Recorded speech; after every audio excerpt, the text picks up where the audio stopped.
मन को बदलने की शुरुआत कहां से होती है? सोचिए, आपके पास पैसा है, लोग आपको जानते हैं, आपके पास काम है, परिवार है, सुविधाएं हैं।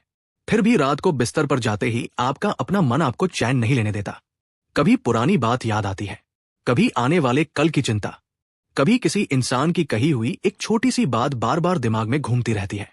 और सबसे अजीब बात, जिस मन को आप रोकना चाहते हैं वही मन आपको एक पल में हजारों किलोमीटर दूर ले जाता है। आप यहां बैठे हैं, लेकिन आपका मन बीते हुए कल में हो सकता है। आपकी आंखें बंद हैं, लेकिन मन भविष्य की पूरी कहानी बना रहा है। और तब एक बहुत पुराना सवाल सामने आता है, क्या इंसान अपने मन को चलाता है या उसका मन ही इंसान को चला रहा है? हजारों साल पहले रचे गए शिव संकल्प उपनिषद के 6 मंत्र इसी सवाल के आसपास घूमते हैं। इस ग्रंथ की शुरुआत किसी बाहरी दुश्मन से नहीं होती, न धन की बात, न युद्ध की, न किसी राजा की।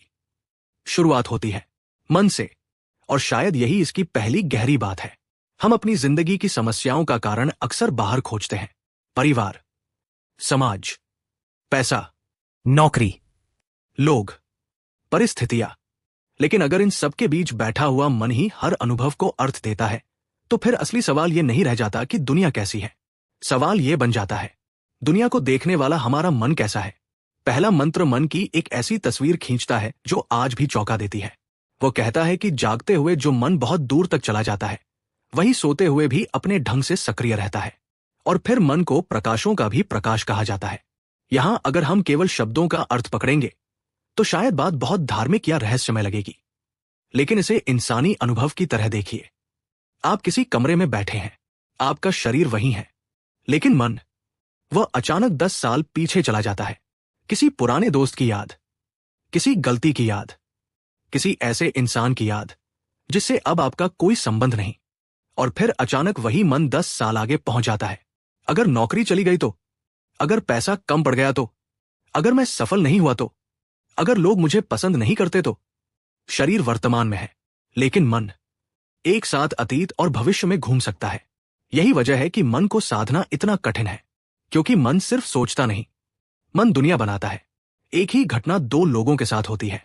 एक व्यक्ति कहता है, मेरे साथ बहुत बुरा हुआ। दूसरा उसी घटना को देखकर कहता है, ठीक है, इससे मुझे कुछ सीखना है।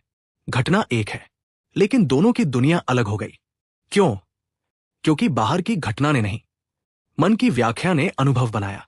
और यहीं से इस उपनिषद की बात आज की साइकोलॉजी से जुड़ती हुई दिखाई देती है। हमारे साथ जो होता है वो महत्वपूर्ण है, लेकिन उसके बाद हमारा मन उस घटना के साथ क्या करता है, वह कई बार उससे भी ज्यादा महत्वपूर्ण हो जाता है।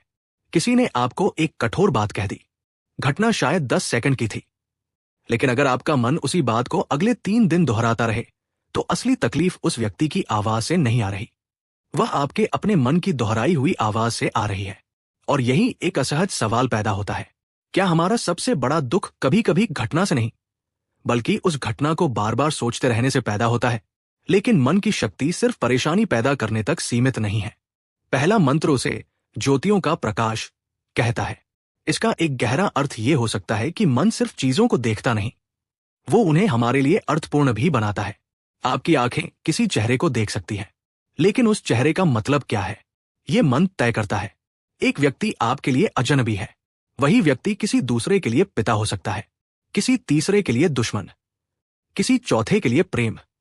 चेहरा वही, अर्थ अलग। और इसीलिए शायद प्राचीन ऋषियों की चिंता सिर्फ ये नहीं थी कि मन कितना शक्तिशाली है, उनकी चिंता इससे भी गहरी थी, इतने शक्तिशाली मन की दिशा क्या है? क्योंकि ताकत अपने आप में अच्छी या बुरी नहीं होती, दिशा तय करती है कि वही ताकत आपको बनाएगी या तोड़ देगी। एक तेज घोड़ा बहुत उपयोगी है, लेकिन अगर उसे लगाम न मिले तो वही गति खतरा बन सकती है। और यही विचार आगे चलकर इस पूरे ग्रंथ में बार बार अलग अलग रूप में सामने आता है। मन तेज है, बहुत तेज। आप उसे पकड़ने की कोशिश करते हैं और वह पहले ही कहीं और पहुंच चुका होता है। लेकिन अब दूसरा मंत्र एक और बड़ी बात कहता है। वह मन को केवल सोचने वाली चीज नहीं मानता, वह बताता है कि समझदार और धैर्यवान लोग इसी मन के द्वारा अपने कर्मों को पूरा करते हैं, यज्ञ और अपने कार्यों को करते हैं। यानी मन सिर्फ विचारों का घर नहीं है, मन कर्म की शुरुआत है। ये बात आज भी समझना बेहद जरूरी है। किसी इंसान का व्यवहार अचानक पैदा नहीं होता, पहले एक विचार आता है, फिर उस विचार से भावना पैदा होती है, भावना किसी इच्छा को जन्म देती है, इच्छा निर्णय को प्रभावित करती है, और निर्णय आखिरकार कर्म बन जाता है। इसलिए किसी इंसान के कर्म को समझने के लिए सिर्फ ये देखना पर्याप्त नहीं कि उसने क्या किया, कभी कभी उससे पहले ये देखना पड़ता है उसके भीतर चल क्या रहा था। मान लीजिए किसी व्यक्ति को बार बार अपमानित किया गया, धीरे धीरे उसके अंदर एक विश्वास बन सकता है, दुनिया मेरे खिलाफ है। अब कोई साधारण बात भी उसे हमला लग सकती है, वह गुस्सा करेगा, लड़ेगा, रिश्ते खराब करेगा, और बाहर से देखने वाला कहेगा यह आदमी बहुत गुस्सैल है। लेकिन कहानी शायद वहीं से शुरू नहीं हुई थी। शायद कहानी उस पहले विचार से शुरू हुई थी, मुझे कोई सम्मान नहीं देता। यही मन की शक्ति है। विचार दिखाई नहीं देता, लेकिन वही विचार धीरे धीरे व्यवहार में दिखाई देने लगता है। और यहीं इस उपनिषद का एक बहुत गहरा संदेश छिपा हुआ दिखाई देता है। अगर कर्म बदलना है तो केवल कर्म को दबाना काफी नहीं होगा, उसके पीछे बैठे मन को समझना पड़ेगा। आज हम अपने जीवन में भी यही गलती करते हैं। हम कहते हैं मुझे गुस्सा कम करना है, मुझे चिंता कम करनी है, मुझे ध्यान लगाना है, मुझे नकारात्मक सोचना बंद करना है। लेकिन हम अक्सर यह नहीं पूछते, मेरे मन में ये विचार आते ही क्यों हैं? कौन सा डर उन्हें जन्म देता है? कौन सी इच्छा उन्हें बार बार वापस लाती है? किस पहचान को बचाने के लिए मैं इतना सोचता हूं? और शायद यही वो जगह है जहां ये प्राचीन ग्रंथ अचानक बहुत आधुनिक लगने लगता है, क्योंकि आज हमारे पास पहले से ज्यादा जानकारी है, पहले से ज्यादा साधन है, पहले से ज्यादा मनोरंजन है। हम एक सेकंड में दुनिया के किसी भी कोने की खबर देख सकते हैं। लेकिन मन, वह शायद पहले से ज्यादा बिखरा हुआ है। सोशल मीडिया पर कोई तस्वीर दिखी, मन तुलना करने लगा। किसी की सफलता दिखी, मन अपनी जिंदगी को छोटा समझने लगा। किसी ने कुछ कहा, मन ने उसका अर्थ बना लिया, फिर उसी अर्थ को बार बार दोहराया। और कुछ घंटों बाद हम दुखी हैं, लेकिन हमें पता ही नहीं कि दुख की शुरुआत कहाँ हुई थी। शायद बाहर नहीं, मन के भीतर। और यहीं से शिव संकल्प शब्द की असली गंभीरता सामने आती है। हर मंत्र के अंत में एक ही प्रार्थना लौटती है, मन ऐसा हो जिसका संकल्प शुभ हो। ध्यान दीजिए, ये केवल मन शांत हो जाए कि प्रार्थना नहीं है, क्योंकि शांत मन हमेशा सही मन नहीं होता। कभी कभी इंसान बहुत शांत होकर भी गलत फैसला ले सकता है। सवाल केवल शांति का नहीं है, सवाल है मन किस दिशा में जा रहा है। वो डर से चल रहा है, लालच से, अहंकार से, बदले से, या समझ, धैर्य और सही कर्म की तरफ। यानी समस्या ये नहीं कि हमारे पास मन है, समस्या ये है कि हमारे मन की लगाम किसके हाथ में है। और शायद यही इस छोटी सी उपनिषद की सबसे बड़ी यात्रा शुरू होती है, क्योंकि अगले मंत्र में मन को सिर्फ सोचने और कर्म कराने वाली शक्ति नहीं कहा जाता। उसे ऐसी चीज के रूप में देखा जाता है जिसके बिना कोई कर्म हो ही नहीं सकता। सोचिए, अगर हर कर्म के पीछे मन है, तो फिर हमारे जीवन की दिशा तय कौन कर रहा है? हम, या हमारा वह मन जिसे हमने आज तक ठीक से समझा ही नहीं? और अगर मन ही जीवन की दिशा तय करता है, तो अगला सवाल और भी खतरनाक है। क्या हम सचमुच अपने मन के मालिक हैं, या सिर्फ उसकी बनाई हुई इच्छाओं के पीछे चल रहे हैं? यहीं से शिव संकल्प की असली परीक्षा शुरू होती है, जब मन सिर्फ सोचता नहीं, कर्म की दिशा तय करता है। हमने पिछले भाग में एक सवाल छोड़ा था, क्या हम अपने मन के मालिक हैं, या फिर हमारा मन ही हमारी जिंदगी की दिशा तय कर रहा है? अब इस सवाल को थोड़ा और गहराई से देखिए, क्योंकि अगर मन सिर्फ विचारों का एक चलता फिरता झुंड होता तो बात इतनी गंभीर नहीं होती। लेकिन तीसरे मंत्र तक आते आते ये साफ होने लगता है कि मन केवल सोचने वाली शक्ति नहीं है, वो बुद्धि, जागरूकता और स्मरण की शक्ति से जुड़ा हुआ है। और उससे भी बड़ी बात, उसी मन के बिना कोई कर्म पूरा नहीं होता। यानी हमारे हाथ कुछ करने से पहले मन के भीतर कुछ घट चुका होता है। यही बात हमारी रोजमर्रा की जिंदगी में भी दिखाई देती है। मान लीजिए किसी ने आपको गुस्सा दिलाया, आपने तुरंत जवाब दे दिया। बाहर से देखने वाले को लगता है इस आदमी ने बस गुस्से में बोल दिया, लेकिन वास्तव में उस एक जवाब के पीछे बहुत कुछ था। आपने उसकी बात सुनी, उसका अर्थ निकाला, आपको लगा कि उसने आपका अपमान किया, आपके भीतर चोट लगी। फिर मन ने कहा इसका जवाब देना चाहिए, और उसके बाद शब्द बाहर आए। यानी कर्म अचानक नहीं आया, उसके पीछे मन की पूरी प्रक्रिया थी। और यही तीसरे मंत्र की बात बेहद महत्वपूर्ण हो जाती है, क्योंकि अगर मन को समझे बिना हम सिर्फ अपने कर्म बदलना चाहते हैं, तो हम अक्सर समस्या की जड़ को छोड़ देते हैं। हम कहते हैं मुझे गुस्सा नहीं करना चाहिए, लेकिन शायद असली सवाल है मुझे इतना जल्दी अपमान क्यों महसूस होता है? हम कहते हैं मुझे लालच नहीं करना चाहिए, लेकिन शायद असली सवाल है मुझे हमेशा और ज्यादा चाहिए ही क्यों?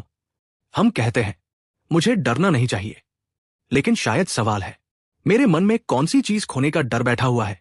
यही अंतर है व्यवहार को दबाने और मन को समझने में। और शायद यही कारण है कि यह प्राचीन परंपरा मन को केवल नियंत्रित करने की चीज नहीं मानती। पहले उसे देखना पड़ता है, समझना पड़ता है, उसकी गति पहचाननी पड़ती है, क्योंकि जिस चीज को आप समझते ही नहीं उसे बदलेंगे कैसे? अब कल्पना कीजिए एक नदी की। ऊपर से पानी लगातार बह रहा है। आप सतह पर खड़े होकर कहें पानी इधर नहीं जाना चाहिए, तो नदी आपकी बात नहीं मानेगी। क्यों? क्योंकि नीचे पूरी धारा काम कर रही है। मन भी कुछ ऐसा ही है। ऊपर से हम खुद से कहते हैं मुझे चिंता नहीं करनी, लेकिन भीतर डर की धारा चल रही है। हम कहते हैं मुझे तुलना नहीं करनी, लेकिन भीतर यह इच्छा बैठी है कि मैं दूसरों से कम न दिखूं। हम कहते हैं मुझे उस व्यक्ति से नफरत नहीं करनी, लेकिन भीतर चोट अभी जिंदा है। इसलिए केवल ऊपर से सकारात्मक सोचने की कोशिश कई बार काम नहीं करती, क्योंकि मन की गहराई में कुछ और चल रहा होता है। और यही इस सूक्त का एक बड़ा संकेत मिलता है। शुभ संकल्प का मतलब केवल अच्छे विचार सोचना नहीं है। शायद इसका मतलब है मन की दिशा को ऐसा बनाना कि विचार, समझ और कर्म एक दूसरे के खिलाफ न जाए। यानी मन कुछ और चाहता हो, बुद्धि कुछ और कह रही हो, और कर्म तीसरी दिशा में जा रहा हो। ऐसी टूटन कम हो, मन में स्पष्टता आए। लेकिन अब एक और सवाल है, अगर मन इतना महत्वपूर्ण है तो ये मन आखिर कितना बड़ा है? चौथा मंत्र इस सवाल का जवाब बहुत बड़े पैमाने पर देता है। वहां मन को अतीत, वर्तमान और भविष्य से जुड़ी हुई शक्ति के रूप में देखा गया है। साथ ही उसे जीवन के विभिन्न पक्षों को संभालने वाली शक्ति से जोड़ा गया है। इसे केवल धार्मिक भाषा में मत देखिए, इंसान की जिंदगी पर ध्यान दीजिए। हम तीन चीजों के बीच जीते हैं, जो हो चुका है, जो अभी हो रहा है और जो हो सकता है। लेकिन इन तीनों के बीच सबसे ज्यादा यात्रा कौन करता है? मन। अतीत में जाकर वह कहता है काश मैंने ऐसा नहीं किया होता। भविष्य में जाकर कहता है पता नहीं आगे क्या होगा। और वर्तमान में आते ही किसी दूसरी चीज के बारे में सोचने लगता है। यही इंसानी मन का अजीब विरोधाभास है। हमारे पास जीने के लिए सिर्फ वर्तमान क्षण है, लेकिन हमारा मन अक्सर वहां सबसे कम रहता है। और शायद इसीलिए मन को साधना केवल ध्यान की कोई तकनीक नहीं है, ये वर्तमान के साथ संबंध बदलने की कोशिश है। अब इसे आधुनिक जीवन से जोड़कर देखिए। आज एक इंसान के पास अपने अतीत की यादें पहले से ज्यादा है। फोन में तस्वीरें हैं, पुराने संदेश हैं, पुरानी बातचीत है। सोशल मीडिया बार बार पुरानी यादें सामने लाता है। और दूसरी तरफ भविष्य की चिंता भी पहले से ज्यादा है। करियर, पैसा, प्रतियोगिता, बच्चों का भविष्य, दूसरों की सफलता। और इन दोनों के बीच वर्तमान कहीं दब जाता है। आप खाना खा रहे हैं, लेकिन दिमाग काम में है। काम कर रहे हैं, लेकिन दिमाग फोन में है। परिवार के साथ बैठे हैं, लेकिन दिमाग उस व्यक्ति के जवाब का इंतजार कर रहा है। शरीर एक जगह, मन दूसरी जगह। और धीरे धीरे इंसान को खुद भी पता नहीं चलता कि वो अपनी जिंदगी जी रहा या लगातार उसके बारे में सोच रहा है। यही ये सूक्त आज के समय में एक बहुत असहज सवाल पूछता हुआ लगता है। अगर आपका मन हर समय कहीं और है, तो आपकी जिंदगी वास्तव में कहाँ हो रही है? लेकिन कहानी अभी और गहरी होती है। पांचवें मंत्र में मन को एक ऐसे केंद्र की तरह देखा जाता है जिसमें विभिन्न ज्ञान परंपराएं अपनी जगह रखती हैं, और जो सभी जीवों के मनों से भी जुड़ा हुआ है। यहां हमें एक और दिलचस्प बात दिखाई देती है। मन सिर्फ मेरा नहीं है। हम सबके मन में कुछ ऐसी मूल प्रवृत्तियां हैं जो हमें एक दूसरे से जोड़ती हैं।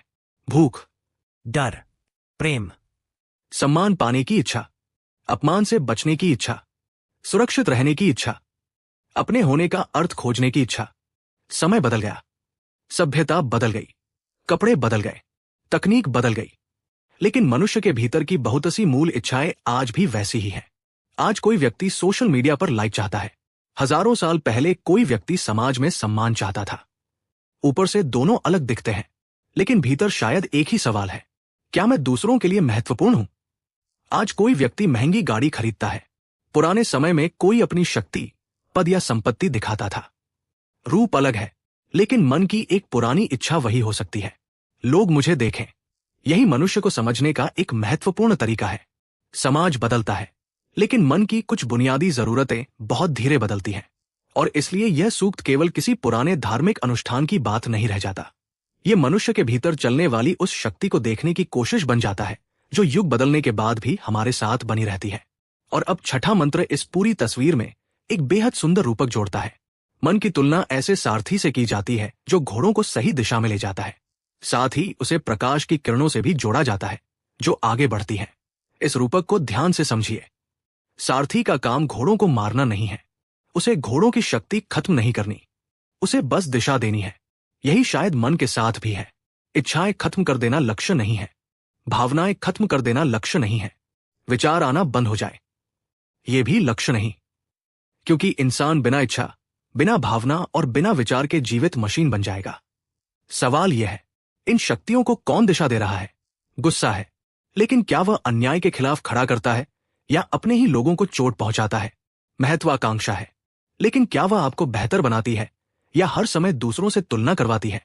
प्यार है, लेकिन क्या वह दूसरे को स्वतंत्र रहने देता है या उसे अपने कब्जे में लेना चाहता है? डर है, लेकिन क्या वह आपको खतरे से बचाता है या जिंदगी जीने से रोक देता है? भावना दुश्मन नहीं है, बिना दिशा की भावना समस्या बन सकती है। और शायद यही शिव संकल्प की गहराई है। मन को खाली नहीं करना, मन को सही दिशा देना। अब एक पल के लिए अपनी जिंदगी के बारे में सोचिए। आपके जीवन में शायद कुछ फैसले ऐसे होंगे जिन पर आपको गर्व है, और कुछ ऐसे भी होंगे जिन्हें याद करके आज भी लगता है, काश उस समय मैंने थोड़ा रुककर सोचा होता। फर्क शायद सिर्फ परिस्थिति का नहीं था, कई बार फर्क उस समय के मन का था। एक ही इंसान, एक ही जिंदगी, लेकिन अलग अलग समय पर अलग मन। कभी धैर्य में लिया फैसला, कभी डर में लिया फैसला, कभी अहंकार में लिया फैसला, कभी प्रेम में लिया फैसला। तो फिर सवाल यह नहीं रह जाता कि मैंने क्या किया, सवाल और गहरा हो जाता है, मैंने वो काम किस मन से किया था? क्योंकि बाहर से कर्म एक जैसा दिखाई दे सकता है, लेकिन उसके पीछे की मानसिक स्थिति पूरी कहानी बदल देती है। और शायद यही वो जगह है जहां इस छोटे से सूक्त की असली शक्ति सामने आती है। ये हमें दुनिया बदलने से पहले दृष्टि बदलने की तरफ ले जाता है। लेकिन यहां एक रहस्य अभी बाकी है। अगर मन इतना शक्तिशाली है, अगर वही अतीत में जाता है, भविष्य की कल्पना करता है, कर्म को दिशा देता है, ज्ञान से जुड़ता है और जीवन की गति को आगे बढ़ाता है, तो फिर उस मन का सबसे अच्छा रूप आखिर कैसा होगा? क्या केवल शांत? क्या केवल तेज? क्या केवल बुद्धिमान? या कुछ और? अगले भाग में हम इसी सवाल के भीतर उतरेंगे, क्योंकि शायद शिव संकल्प का अर्थ ये नहीं कि मन में कोई विचार ही ना आए।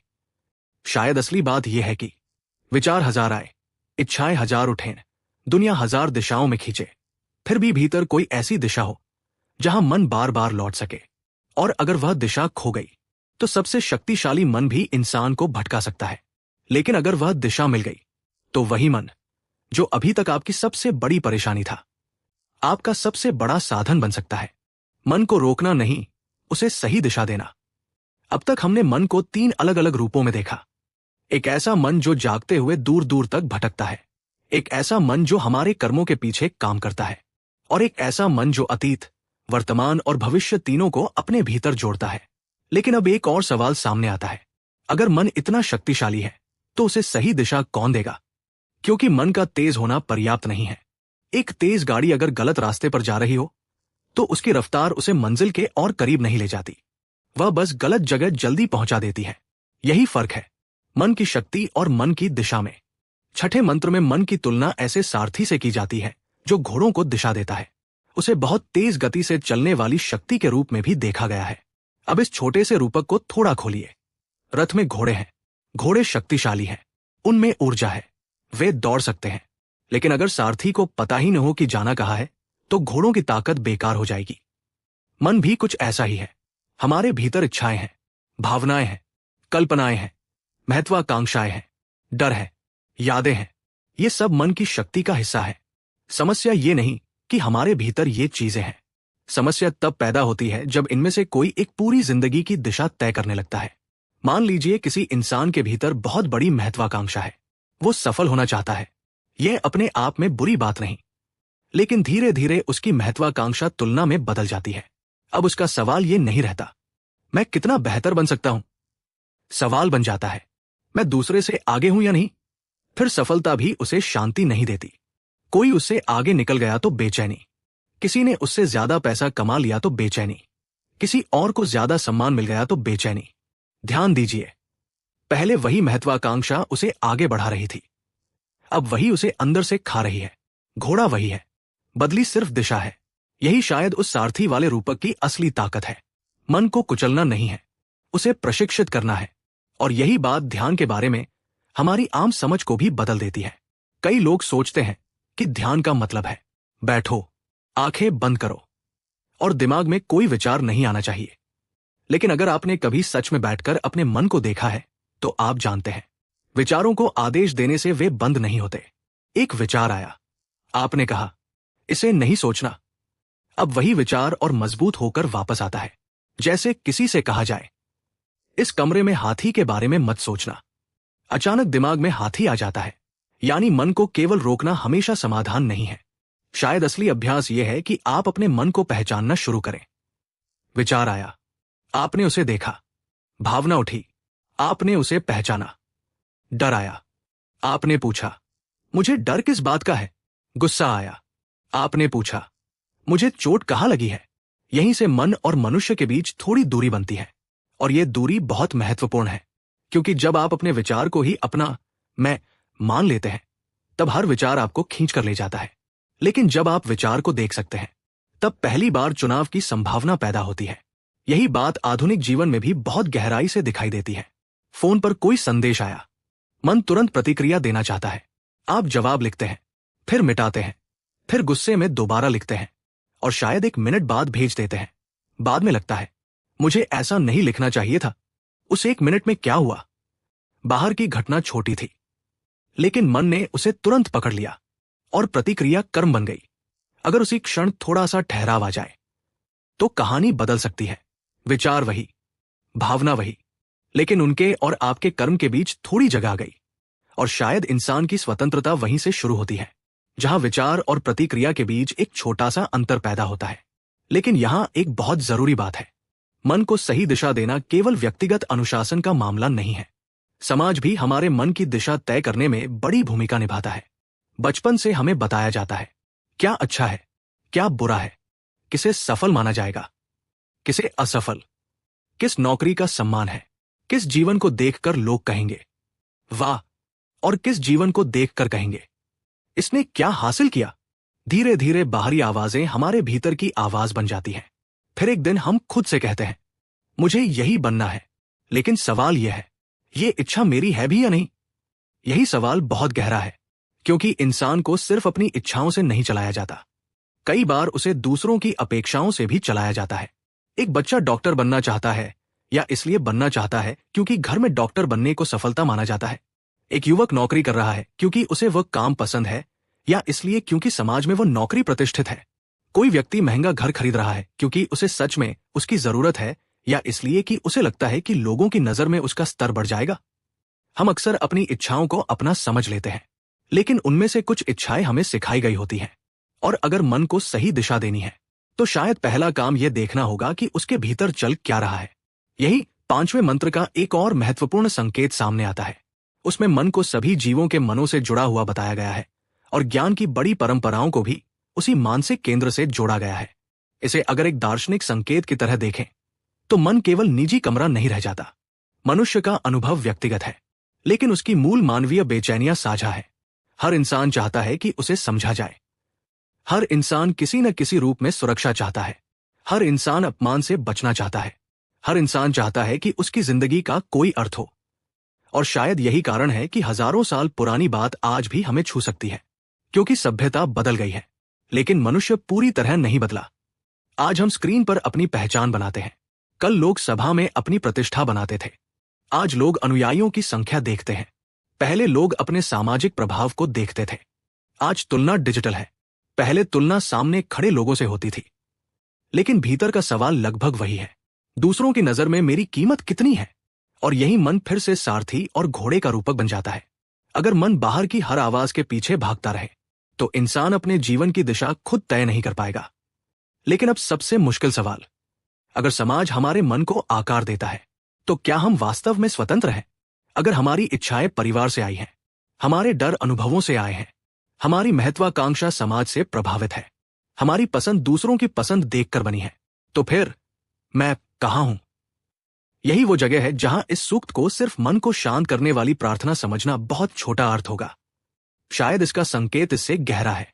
अपने मन को इतना स्पष्ट बनाना कि आप उसकी हर इच्छा के गुलाम न रहें। इच्छा उठे, लेकिन आप पूछ सकें, क्या इसे पूरा करना जरूरी है?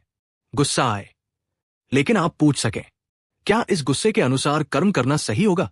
डर आए, लेकिन आप पूछ सकें, क्या मैं खतरे में हूं या मेरा मन सिर्फ संभावना से डर रहा है? यही प्रश्न मनुष्य को प्रतिक्रिया देने वाले प्राणी से थोड़ा अधिक स्वतंत्र बनाते हैं। और अब वापस पहले मंत्र पर लौटिए। वह मन को जागते हुए दूर जाने वाला और नींद में अपने भीतर लौटने वाला बताता है। साथ ही उसे प्रकाश का प्रकाश कहा गया है। पहली नजर में यह केवल मन की प्रशंसा लग सकती है, लेकिन पूरी श्रृंखला को साथ रखकर देखें तो एक तस्वीर बनने लगती है। मन चलता है, मन याद रखता है, मन समझता है, मन कर्म को दिशा देता है, मन अतीत और भविष्य को जोड़ता है, मन दूसरे मनुष्यों से हमारे अनुभव को जोड़ता है, और अंत में मन को सारथी की तरह दिशा देने की बात आती है। यानी यह सूक्त मन को दबाने की कहानी नहीं है, यह मन के साथ संबंध बदलने की कहानी है। और शायद यही बात सबसे ज्यादा चुभती है। हम अपनी जिंदगी में अक्सर बाहरी चीजों को ठीक करने में लगे रहते हैं।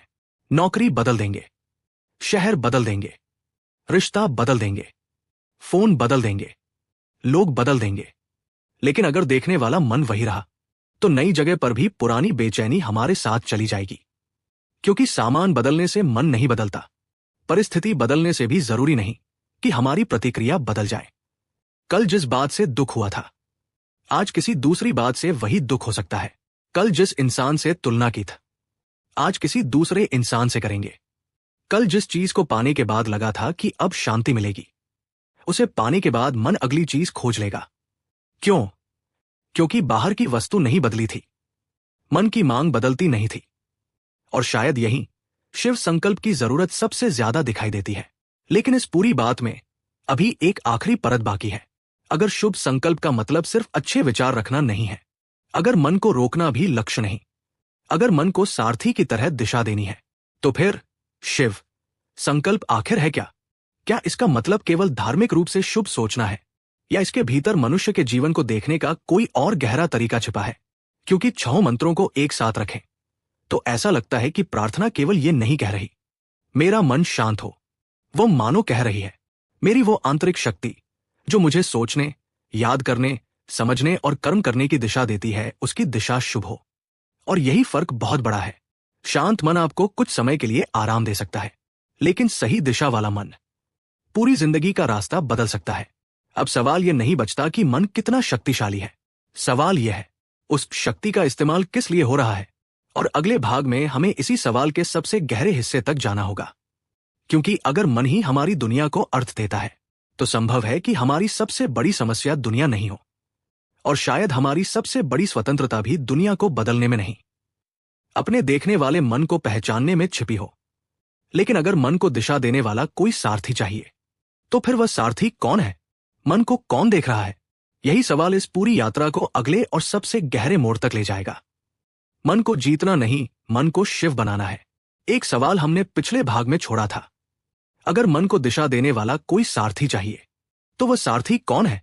और शायद इस सवाल का जवाब खोजने के लिए हमें फिर उसी जगह लौटना होगा जहां से पूरी यात्रा शुरू हुई थी। मन, वही मन जो जागते हुए दूर चला जाता है, वही मन जो नींद में भी अपनी दुनिया बनाता है, वही मन जिसके बिना कर्म संभव नहीं, वही मन जो अतीत, वर्तमान और भविष्य को जोड़ता है, और वही मन जिसे सूक्त बार बार एक ही प्रार्थना के साथ संबोधित करता है, उसका संकल्प शुभ हो। लेकिन यहां एक बहुत जरूरी फर्क समझना होगा। शायद इस प्रार्थना का अर्थ ये नहीं है कि इंसान के मन में कभी बुरा विचार आए ही नहीं, क्योंकि विचारों पर हमारा पूरा नियंत्रण नहीं होता। डर आ सकता है, गुस्सा आ सकता है, ईर्ष्या आ सकती है, पुरानी याद अचानक लौट सकती है, भविष्य की चिंता उठ सकती है। मन का स्वभाव ही गति है, वह चलता रहता है। तो फिर शुभ संकल्प का अर्थ क्या है? शायद असली बात विचारों को रोकने में नहीं, विचारों के पीछे जाने से पहले उन्हें पहचान लेने में है। मान लीजिए किसी ने आपकी आलोचना कर दी। पहला विचार आया, इसने मेरा अपमान किया। अगर आप उसी क्षण उस विचार के साथ बह गए, तो अगला कदम लगभग अपने आप आएगा। गुस्सा, जवाब, बहस, और फिर शायद पछतावा। लेकिन अगर उसी क्षण मन में एक छोटी सी जगह बन गई, रुको, क्या सचमुच ये अपमान था, या मुझे सिर्फ ऐसा महसूस हुआ, तो कहानी बदल सकती है। घटना वही है, दूसरे व्यक्ति के शब्द वही हैं, लेकिन आपके और आपकी प्रतिक्रिया के बीच एक क्षण आ गया। यही क्षण बहुत कीमती है, क्योंकि शायद इंसान की स्वतंत्रता किसी बहुत बड़ी शक्ति में नहीं, इसी छोटे से ठहराव में छिपी होती है। शिव संकल्प सूक्त की पूरी रचना को देखें तो मन को लगातार अलग अलग रूपों में देखा गया है। वह दूर तक जाने वाला है, वह कर्मों के पीछे काम करता है, वह चेतना और स्मरण से जुड़ा है, वह अतीत, वर्तमान और भविष्य को व्याप्त करता है, वह ज्ञान की परंपरा और जीवों के मन से जुड़ा हुआ बताया गया है। और अंत में वही मन ऐसे सारथी की तरह सामने आता है जो घोड़ों को दिशा देता है। अब इन सबको एक साथ रखिए। ये केवल मन की प्रशंसा नहीं है, ये मनुष्य के भीतर मौजूद एक बहुत बड़ी शक्ति की पहचान है। लेकिन हर शक्ति के साथ एक खतरा भी आता है। शक्ति गलत दिशा में चली जाए तो वही शक्ति विनाश कर सकती है। आग खाना भी पका सकती है, घर भी जला सकती है, पानी जीवन भी दे सकता है, बाढ़ भी ला सकता है। और मन इंसान को महान कर्मों तक ले जा सकता है, और वही मन उसे ऐसी जगह भी पहुंचा सकता है जहां बाद में वह खुद से पूछे, मैंने ऐसा क्यों किया। इसलिए समस्या मन का होना नहीं है, समस्या मन का दिशाहीन होना है। और अब इस बात को अपनी जिंदगी से जोड़कर देखिए। हम में से कितने लोग ऐसे फैसले लेते हैं जो वास्तव में हमारी इच्छा नहीं होते, किसी को सिर्फ इसलिए खुश करने के लिए कि वह नाराज न हो जाए, किसी नौकरी में सिर्फ इसलिए टिके रहना क्योंकि लोग कहेंगे कि नौकरी छोड़ दी तो असफल हो गया, किसी रिश्ते को सिर्फ इसलिए पकड़े रखना क्योंकि अकेले रहने का डर है, किसी चीज को सिर्फ इसलिए खरीदना क्योंकि दूसरे के पास है, किसी उपलब्धि के पीछे सिर्फ इसलिए भागना क्योंकि समाज ने बताया कि यही सफलता है। बाहर से देखने पर लगता है मैंने फैसला लिया, लेकिन अंदर से शायद फैसला किसी और ने लिया था। डर ने, अहंकार ने, तुलना ने, लोगों की राय ने, या किसी पुरानी चोट ने। और तब शिव संकल्प की बात एक अलग अर्थ लेने लगती है। शुभ संकल्प शायद सिर्फ अच्छा सोचो नहीं है, शायद यह उससे पहले का सवाल है, जो मैं सोच रहा हूं वो सच में मेरा है भी या नहीं। यही मनुष्य और समाज का संबंध भी समझ आता है। समाज हमें जीना सिखाता है, लेकिन वही समाज कभी कभी हमें यह भी सिखा देता है कि किस चीज के पीछे भागना है। और अगर हम कभी रुककर अपनी इच्छाओं को देखते ही नहीं, तो पूरी जिंदगी उन इच्छाओं को पूरा करने में निकल सकती है जो हमारी थी ही नहीं। आज ये बात और भी महत्वपूर्ण है, क्योंकि अब समाज सिर्फ हमारे आसपास नहीं है, वो हमारी जेब में है, हमारी स्क्रीन पर है। हर दिन हमें हजारों चेहरे दिखते हैं, किसी की सफलता, किसी का शरीर, किसी का घर, किसी की यात्रा, किसी की कमाई, किसी का रिश्ता, और मन चुपचाप तुलना करने लगता है, मेरे पास ये क्यों नहीं। फिर इच्छा पैदा होती है, इच्छा बेचैनी बनती है, बेचैनी कर्म बनती है, और कर्म के बाद भी मन शांत नहीं होता, क्योंकि मन जिस चीज को पाने निकला था वह चीज मिलते ही दूसरी चीज खोज लेता है। यही वह चक्र है जिसमें इंसान फंस सकता है। और शायद इसीलिए मन की दिशा को देखना आज पहले से ज्यादा जरूरी है। लेकिन एक और गहरी बात है, अगर मन को शुभ दिशा देनी है तो हमें अपने मन से लड़ना बंद करना होगा, क्योंकि जिस मन से आप लड़ते हैं वही मन बार बार आपको हराने की कोशिश करेगा। गुस्सा आया, खुद से नफरत मत करो। डर आया, अपने आप को कमजोर मत समझो। ईर्ष्या हुई, अपने चरित्र को खत्म मत मान लो। पहले देखो, समझो, पूछो ये कहां से आया, क्योंकि मन के भीतर जो कुछ उठता है वो हमेशा आदेश नहीं होता। हर विचार पर अमल करना जरूरी नहीं। यही शायद मनुष्य की सबसे बड़ी आंतरिक क्षमता है। विचार आया, लेकिन मैंने उसे चुना नहीं। भावना उठी, लेकिन मैंने उसे अपना मालिक नहीं बनने दिया। इच्छा हुई, लेकिन मैंने पूछा कि क्या इसे पूरा करना सच में जरूरी है। यहीं से मन पर नियंत्रण नहीं, मन के साथ समझदारी शुरू होती है। और शायद इसी जगह छठे मंत्र का सारथी वाला रूपक सबसे सुंदर बन जाता है। अच्छा सारथी घोड़ों से नफरत नहीं करता, वह उन्हें मारता नहीं, उनकी गति को खत्म नहीं करता, वह उनकी शक्ति को एक दिशा देता है। इंसान की इच्छाएं भी ऐसी ही हैं। महत्वाकांक्षा को खत्म करने की जरूरत नहीं, उसे दिशा चाहिए। प्रेम को खत्म करने की जरूरत नहीं, उसे समझ चाहिए। गुस्से को मिटाने की जरूरत नहीं, उसे विवेक चाहिए। डर को पूरी तरह खत्म करना संभव भी नहीं, लेकिन यह समझना जरूरी है कि कब डर हमें बचा रहा है और कब वही डर हमें जीने से रोक रहा है। इसलिए एक संतुलित मन वह नहीं है जिसमें कोई भावना नहीं, बल्कि वह है जिसमें भावना है, लेकिन भावना के ऊपर समझ की रोशनी भी है। और शायद यही कारण है कि पहले मंत्र में मन को प्रकाश का प्रकाश कहा गया है। यह पंक्ति बहुत गहरी है, क्योंकि जिस चीज से हम दुनिया को समझते हैं, अगर वही धुंधली हो जाए तो बाहर की दुनिया कितनी भी साफ क्यों न हो, अनुभव उलझा रहेगा। आपके पास पैसा हो सकता है, लेकिन मन अशांत हो तो पैसा शांति नहीं देगा। आपके पास लोग हो सकते हैं, लेकिन मन में अविश्वास हो तो अकेलापन बना रहेगा। आप सफल हो सकते हैं, लेकिन मन लगातार तुलना करता रहे तो सफलता भी छोटी लगेगी। और दूसरी तरफ परिस्थितियां मुश्किल हो, फिर भी मन में स्पष्टता हो, तो इंसान उसी परिस्थिति को अलग तरह से जी सकता है। इसका मतलब यह नहीं कि मन बदल देने से हर बाहरी समस्या गायब हो जाएगी। बिल्कुल नहीं। गरीबी गरीबी ही रहेगी, हानि हानि ही रहेगी, दुख दुख ही रहेगा। लेकिन मन ये तय करने में बड़ी भूमिका निभाता है कि उन घटनाओं के बाद हम कौन बनते हैं। और शायद यही इस सूक्त की सबसे मानवीय बात है। तो फिर शिव संकल्प को बहुत सरल भाषा में कैसे समझें? शायद इस तरह, मेरा मन शक्तिशाली हो लेकिन दिशाहीन नहीं, तेज हो लेकिन अंधा नहीं, कल्पनाशील हो लेकिन भ्रम में खोया हुआ नहीं, इच्छाओं से भरा हो लेकिन इच्छाओं का गुलाम नहीं। और सबसे जरूरी, जब जीवन मुझे अलग अलग दिशाओं में खींचे तब भी मेरे भीतर सही दिशा पहचानने की क्षमता बनी रहे। यही प्रार्थना इन 6 मंत्रों के अंत में बार बार लौटती है। मन का संकल्प शुभ हो। लेकिन अब इस पूरी यात्रा को एक आखिरी बार अपनी जिंदगी पर रखकर देखिए। जब आप अगली बार गुस्सा हो, अपने आप से पूछिए, मैं अभी किस मन से फैसला ले रहा हूं? जब किसी की सफलता देखकर आपको बेचैनी हो, पूछिए, मुझे वास्तव में क्या चाहिए? जब भविष्य का डर आपको वर्तमान से दूर ले जाए, पूछिए, अभी इस क्षण में सचमुच क्या हो रहा है? और जब कोई पुरानी घटना बार बार दिमाग में लौटे, पूछिए, क्या मैं उस घटना को याद कर रहा हूं या मेरा मन उसे आज भी जी रहा है? शायद यही प्रश्न धीरे धीरे मन को देखने की शुरुआत है। और मन को देखना, उसे बदलने की पहली संभावना है। हजारों साल पहले लिखे गए ये 6 मंत्र हमें कोई जादुई तरीका नहीं देते।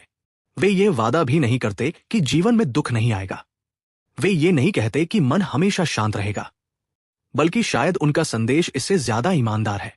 मन शक्तिशाली है, वह दूर जा सकता है, वह अतीत में लौट सकता है, भविष्य बना सकता है, कर्म को दिशा दे सकता है, ज्ञान से जुड़ सकता है, दूसरों से जोड़ सकता है। और इसी कारण उसे दिशा की जरूरत है। शायद शिव होने का अर्थ भी यही समझ में आता है।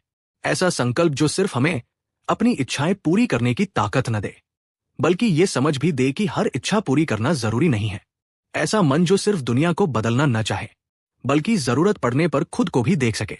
ऐसा मन जो हर आवाज के पीछे न भागे, हर डर के सामने न झुके, हर तुलना में खुद को न तौले, हर चोट का जवाब देना जरूरी न समझे। क्योंकि अंत में मन की सबसे बड़ी जीत यह नहीं कि वह जो चाहे वो पाले। शायद उसकी सबसे बड़ी जीत यह है कि वह जान सके उसे वास्तव में चाहना क्या चाहिए।